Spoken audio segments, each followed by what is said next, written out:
here's the bathroom. This is the tub area. I don't know if you can see. There was the tub in here. You can see a little bit of the remnants of the caulking, which I haven't cleaned off yet. Tub is pretty straightforward. There's screws around the outside edge. You remove those. You take off the metal trim. Tub is screwed in by different screws underneath that trim, kind of like a black screw.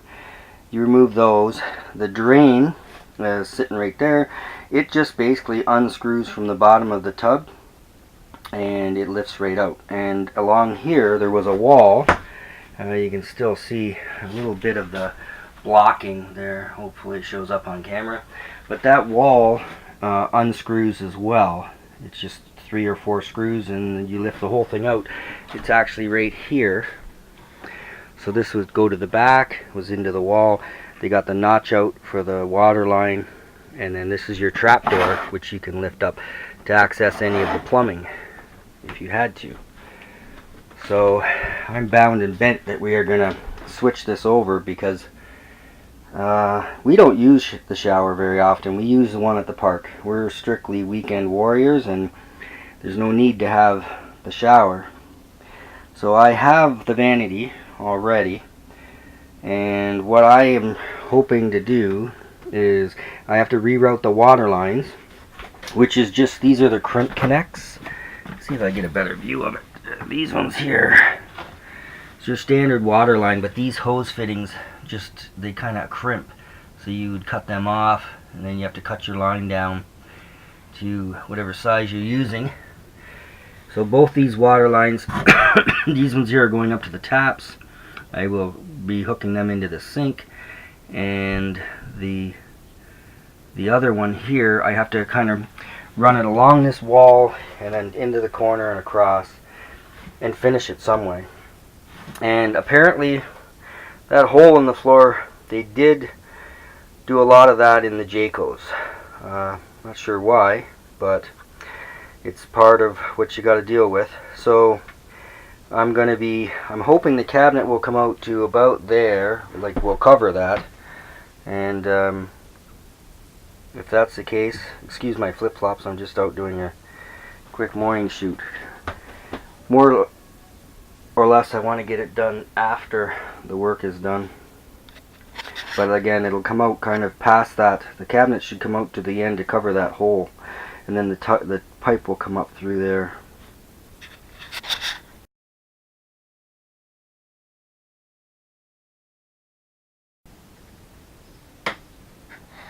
So here is the banana of it. Finished view. It's 90% finished. I just wanted to show you the final before we actually put it back together. So the sink is in. This cupboard is on.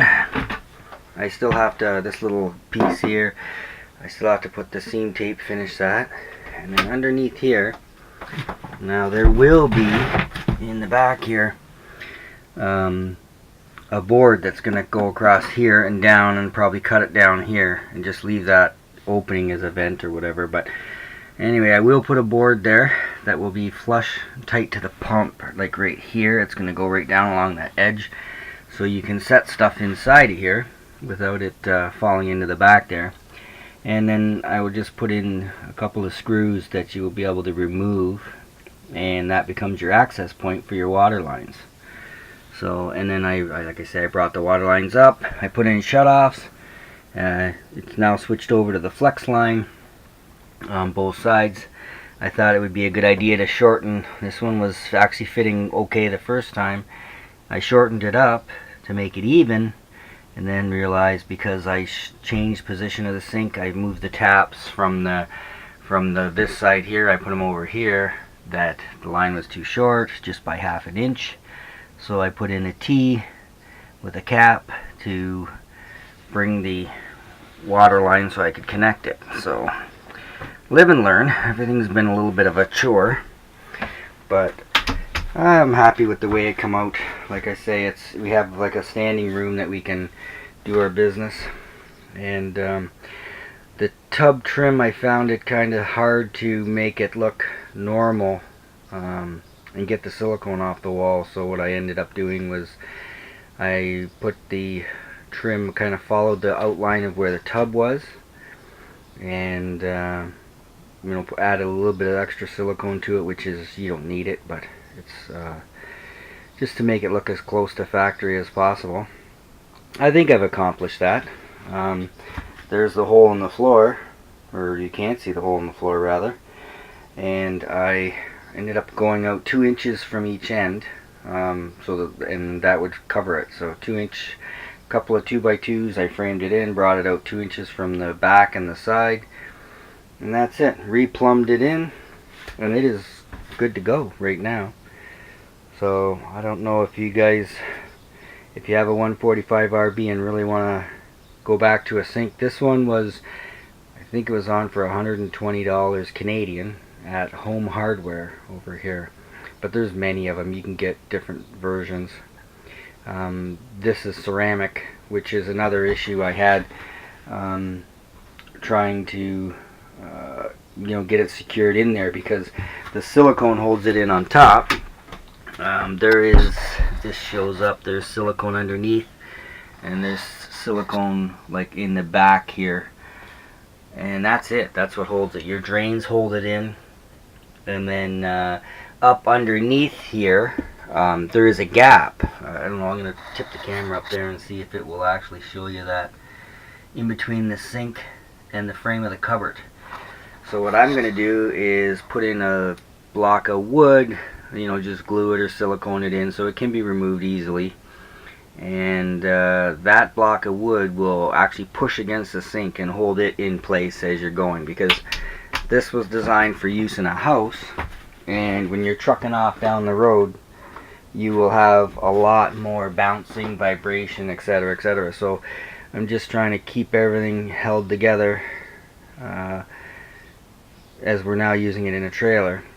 And you know, many people have actually switched over to the porcelain sinks in their RVs, because the plastic ones, they say, will stain or such. And what they've wound up doing is they silicone them in, and they're rather fine. It's just that they're not quite that setup. They usually sit in a hole, and if they're sitting inside the hole, that's great. They're not going to go anywhere. But this one here is kind of out in the open. If it's, I doubt it's going to bounce off. It's got so much silicone on it. But like I say, a little bit of an ounce of prevention is worth a pound of cure, as they say. So I'm going to put that in, and that's the conversion. One more last final in case I need a cover shot. It's still dark in here. It's sunny outside, but it's not. Oh, another thing, while I'm thinking of it, I took down, this was the shower knob, which is kind of a stupid place for a towel, but you know what? Again, I just used the old holes. I didn't have to, you know, I don't want to start hacking it up. So now we have a place to hang the towels, and our sink is kind of back behind the toilet, and that's it. We'll, she's ready to go. On the floor there, I just used plasticized trim with the seam tape, and it didn't go edge to edge, but good enough to hide that water line. And